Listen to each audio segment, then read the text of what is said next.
And yet, that's what the incarnation is.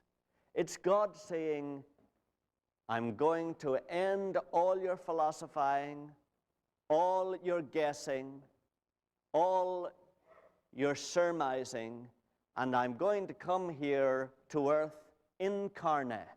In Latin, in the flesh, incarnate. I'm going to come incarnate to your earth so that you will have no doubt any longer what I'm really like.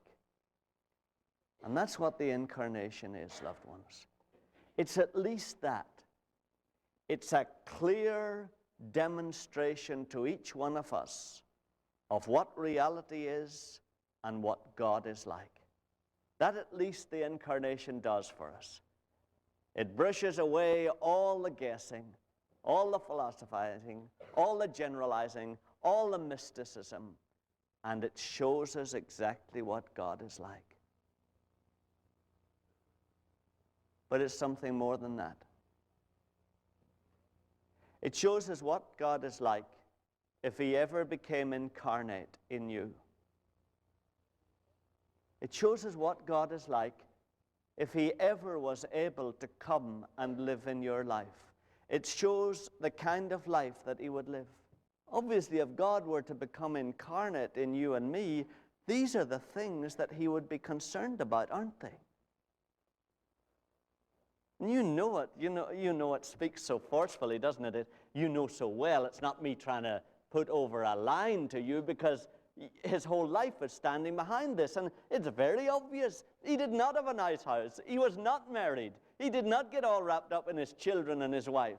He did not get all wrapped up with getting an elite professional situation. He did not get all concerned about the latest camel and the latest cart. It's very obvious. And of course, our God is saying to us this morning, my loved ones, you know what I'm like. Because you can look at my son Jesus and you can see the kind of life I lived in him. Now don't give me that you didn't know. You know the kind of life I lived in him. And you know he wasn't a wild fanatic. And he wasn't a strange person. And you know how much you admire him. And you know how much you encourage other people to follow him. Now, if I become incarnate in you, isn't it likely that I live that kind of life too? Maybe that's the biggest thing the incarnation does for us, isn't it? It's God saying, stop all the talk.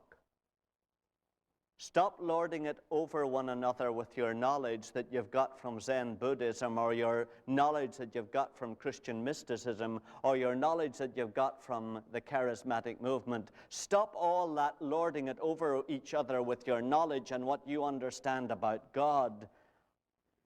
Be. Be. That's why I came to earth.